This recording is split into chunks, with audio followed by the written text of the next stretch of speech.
పశ్చిమాసియాలో ఉద్రిక్తతలు కొనసాగుతున్నాయి. యుద్ధానికి ట్రంప్ బ్రేక్ ఇచ్చినా ఇజ్రాయిల్, ఇరాన్ మధ్య వార్ ఆగడం లేదు. ఇరాన్ నగరాల్లో చమురు క్షేత్రాలపై దాడుల తీవ్రత పెంచింది ఐడిఎఫ్. లెబనాన్ పై డ్రోన్లతో విరుచుకుపడుతోంది. ఇటు ఇరాన్ కూడా గల్ఫ్, ఇజ్రాయెల్ దేశాలపై ప్రతీకార దాడులు చేస్తోంది. యుద్ధంలో విజయం సాధించేదాకా పోరాడుతూనే ఉంటామని ప్రకటించింది. ఇరాన్ యుద్ధం ముగింపునకు 15 పాయింట్ల ప్రణాళికను ప్రకటించారు ట్రంప్. ఈ ప్రణాళికను ఇరాన్ కి పాకిస్తాన్ ద్వారా పంపించారు. దీనిలో ప్రధానంగా ఇరాన్ కి అణ్వాయుధాలు ఉండకూడదని, క్షిపణి కార్యక్రమాలను తగ్గించాలని సూచించారు. హార్ముజ్ సముద్ర మార్గాన్ని తెరిచి ఉంచాలని, 1 నెల కాలం కాల్పుల విరమణ జరగాలని పేర్కొన్నారు. ఇరాన్ కి ఉన్న 3 ప్రధాన శక్తులను వదులుకోవాలని కోరుతున్నారు. పశ్చిమాసియా ఉద్రిక్తతల వేళ హర్ముజ్ జలసంధిపై కీలక వ్యాఖ్యలు చేసింది ఇరాన్. ప్రపంచ జీవనాడి అయిన హర్ముజ్ గుండా ప్రపంచ దేశాల నౌకల ప్రయాణానికి గ్రీన్ సిగ్నల్ ఇచ్చింది. ఇరాన్ పై దాడులకు మద్దతు ఇవ్వని దేశాలు భద్రతా నియమాలను పాటించే నౌకల రవాణాను అడ్డుకోమని తెలిపింది ఇరాన్ మిషన్. ముందస్తు అనుమతితో సురక్షితంగా ప్రయాణించవచ్చని వెల్లడించింది. ఇరాన్ యుద్ధంలో అమెరికా గెలిచిందంటున్నారు యుఎస్ ప్రెసిడెంట్ ట్రంప్. ఈ వార్లో ఇరాన్ నౌక, వైమానిక దళం పూర్తిగా ధ్వంసమయ్యాయని, సైనికంగా ఇరానీయులు చచ్చిపోయారని తెలిపారు. దాంతో పాటు వారి కమ్యూనికేషన్ వ్యవస్థలు కూడా కుప్పకూలాయన్నారు.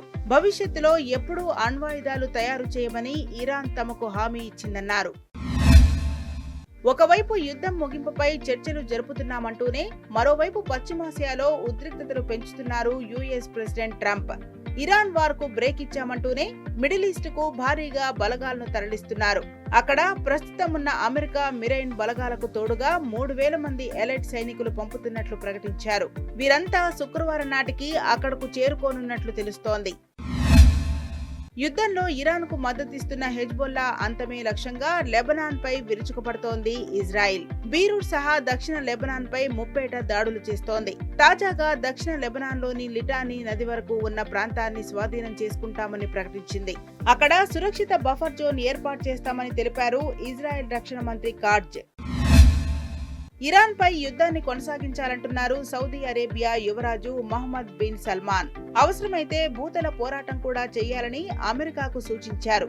ఇరాన్ లో అధికార మార్పిడి జరిగే వరకు దాడులు చేయాలని ట్రంప్ ను కోరినట్టు ఓ నివేదిక వెల్లడించింది. ఇరాన్ తో ఎప్పటికైనా తమకు ప్రమాదం తప్పదనే ఆలోచనలో ఆయన ఉన్నట్టు పేర్కొంది. ఇరాన్ పై అమెరికా దాడులను తప్పుపట్టారు ఉత్తర కొరియా అధ్యక్షుడు కిమ్ జాంగ్ ఉన్. ఉగ్రదాడులు చేస్తున్న అగ్రరాజ్యం సార్వభౌమ దేశాల హక్కులను కాలరాస్తోందని ఆరోపించారు. ఇరాన్ తో చర్చలు జరుగుతున్నాయన్న ట్రంప్ వ్యాఖ్యలను స్వాగతించారు. ఈ నేపథ్యంలో తమ ప్రాంత సుస్థిరత, శాంతి కోసం అణ్వాయుధాల సమీకరణ అవసరమని అన్నారు. యుఎస్, ఇజ్రాయిల్, ఇరాన్ యుద్ధంతో పశ్చిమాసియాలో మానవతా సంక్షోభం నెలకొందని ఆందోళన వ్యక్తం చేసింది యూనిసెఫ్. 26 రోజుల యుద్ధంలో ఇప్పటి వరకు 2100 మంది చిన్నారులు మరణించారని తెలిపింది. రోజుకు సగటున 37 మంది పిల్లలు ప్రాణాలు కోల్పోయారని ఆరోపించింది. ఈ యుద్ధం కొనసాగింపుతో మరణాల సంఖ్య మరింత పెరిగే అవకాశం ఉందని హెచ్చరించింది. ప్రపంచ స్టాక్ మార్కెట్లను యుద్ధం అతలాకుతలం చేస్తోంది. తొలుత మార్కెట్లలో ర్యాలీ సాగినా ఆ తర్వాత చమురు ధరలు పెరగడంతో మళ్లీ తగ్గిపోయాయి. ఇంధన కష్టాల నేపథ్యంలో ఎరువుల ఎగుమతులపై చైనా నియంత్రణ విధించింది. జపాన్ లో ఆయిల్ ఎమర్జెన్సీ అమల్లోకి వచ్చింది. ఫిలిప్పీన్స్ లోనూ ఇంధన అత్యవసర పరిస్థితిని ప్రకటించారు అధ్యక్షుడు ఫెర్డినాండ్ మార్కోస్ జూనియర్.